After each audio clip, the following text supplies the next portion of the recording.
I'd like to talk with you about the wage gap. We hear a lot about that now. It's all over headlines and in the media. Are there wage gaps? Absolutely. I believe so.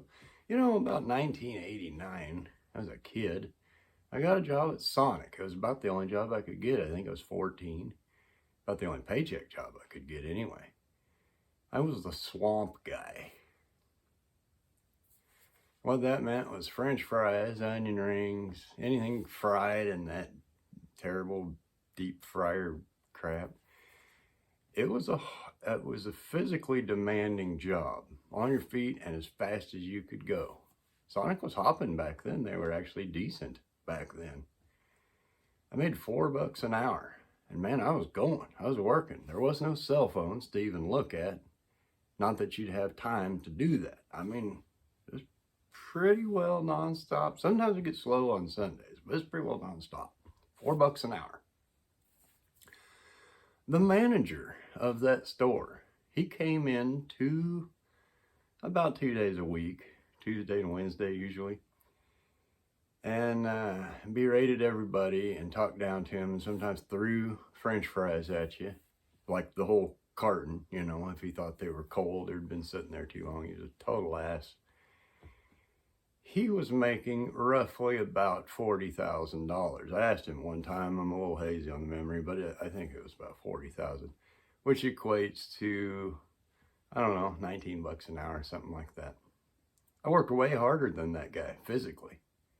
Is there a wage gap there? Yes. Did I deserve to be making what he was making? Or anywhere close to it? No. He did have responsibilities. He had to run the payroll. This was back before, you know, they figured out that they could do it on bare bones skeleton crew, work their people plumb to death because they wouldn't bring enough help in to do it. That was before all that, kind of. Fast food is a terrible industry anyway, but that's a whole other subject. But he did have a lot of responsibilities, and he had, you know, he was responsible for the store.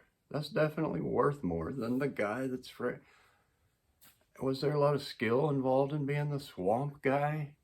No. You had to make sure you didn't get burned. You put the stuff in a basket and you put it in the deep fryer and you pushed a button. And when the timer went off, you pulled it out and you put it in the little cart and you set it up front for the girls to take out to the cars. Those girls were working harder than I was.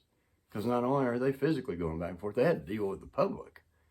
Sonic is not a sit-down restaurant, you know. I was back in the back where I belonged. Especially them, geez. Those girls deserve more than I did. That's just a fact. Now, was there a wage gap between me and the tyrant that was running it? Yes. Did I deserve a living wage? Quote unquote. I hate that, but I don't know how else to do it. Did I deserve a living wage to sling French fries in hot grease? No. That is unskilled labor. Almost anybody could do that job as long as you are physically able to move. Are there wage gaps? Sure. I mean, what does a CEO of a company do?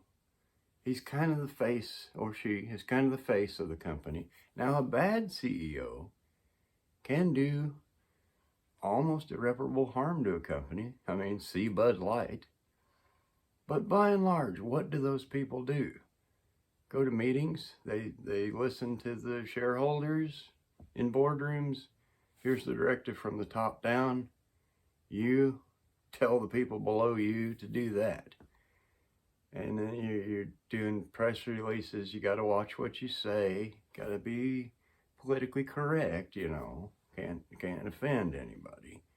Or in Bud Light's case, you can piss off your whole customer base and bring, you know, millions, if I don't know how much money now in damages they've done. But do you think that was her? 100%? Old horse mouth? Couldn't have been. There were others on board. Had to be. Point being, is there a wage gap between her and the guy on the line that's working the bottle machine? I don't know. I've never worked in a beer plant, but, you know, making sure the machine runs right, or boxing stuff up and loading the truck. Yeah, there's a wage gap. Big time. What we hear a lot about now is a gender wage gap. Now that's a whole different subject, kind of, sort of. Is there a gender wage gap? I don't think so. Because they've done the studies, the analytics. Jordan Peterson spoke at great lengths about this.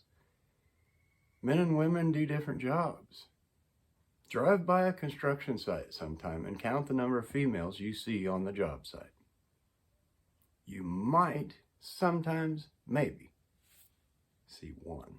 Maybe, and it's not very often. Drive by a road construction crew and count how many females you see. Now, I have seen them. Rarely, but I have seen them. They usually aren't pushing a wheelbarrow or running a machine. They're usually holding the sign that says slow on one side and stop on the other, and they got the CB. Okay, all right, that's the last car. Turn the sign. Now, that's probably a pretty brutal job to stand on asphalt and let the sun beat down on you. Is it as physically demanding as running a jackhammer or a tamper down in a hole where there's no circulating air? No. And by and large, the studies have shown this, that women choose willingly the easier physical jobs. They're in the offices. They're in climate-controlled air. Often there's a chair involved. If you're in an office, generally there's a chair involved. So you have to compare apples to apples. In order for there to be a gender wage gap, you'd have to take females and males. They'd have to be at the basic same operating principles on the job for the same amount of time. And what do? Now, I've read a bunch of stuff on this, not the narrative. Comment sections are good for this. Guys that have worked with females doing the same job, and the time off, and the scheduling of doctor's appointments during the workday. How often you go to the doctor? I mean, something's bad wrong, but that's a whole different subject. Causing turmoil and flirting with some, and when they can't get them interested, then they're trying to make them pay for it. Or maybe somebody that weren't interested in is approaching them, because males and females generally, sooner or later, there's going to be a conflict.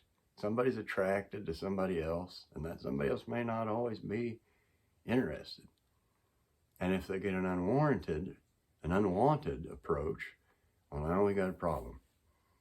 But the problems caused, there are men like that too. And historically, especially 50s, 60s, 70s, probably 80s still, big time harassment in the workplace, gender-based. But we're talking about a wage gap. What jobs are we comparing? In the Scandinavian countries, they've done the studies, and they've shown that without outside influence, which you're seeing in this country now, a big focus to get women involved in the STEM fields, the brain stuff. Well, those are difficult jobs. You can't just be a lackluster performer that stirs up turmoil and have a STEM job, or at least not for long.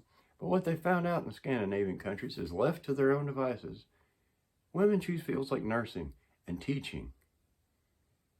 By and large, the numbers show that. There's no mystery left in it. Whereas the men work the more dangerous jobs, the more physically demanding jobs. They work longer hours, and generally for less pay. Maybe they don't have some of those jobs. Maybe the skill level isn't that required. It requires brute force or putting up with the elements. You know, there's guys that climb cell phone towers hundreds and hundreds of feet in the air, and they get paid pretty well. But I don't think there's a lot of women doing that job. As things stand right now, we can all basically choose whatever job we want that we are qualified to do. By and large, well, they should tell you what that job pays at some point in the interview process. That question should come up. If that's not enough for you, or you don't deem it enough, then you don't take the job. to take the job and say, well, this isn't enough money to do that. Well, why did you take the job? Get a different job. That's as things stand right now. That's all about change. That's why that southern border is open. They claim that people don't want to work in this country, which is partially correct. It's also a matter of people not wanting to work for peanuts or bent at the waist, picking weeds out of bean rows or whatever, hard, demanding, physical labor that tears your body down over time for chump change.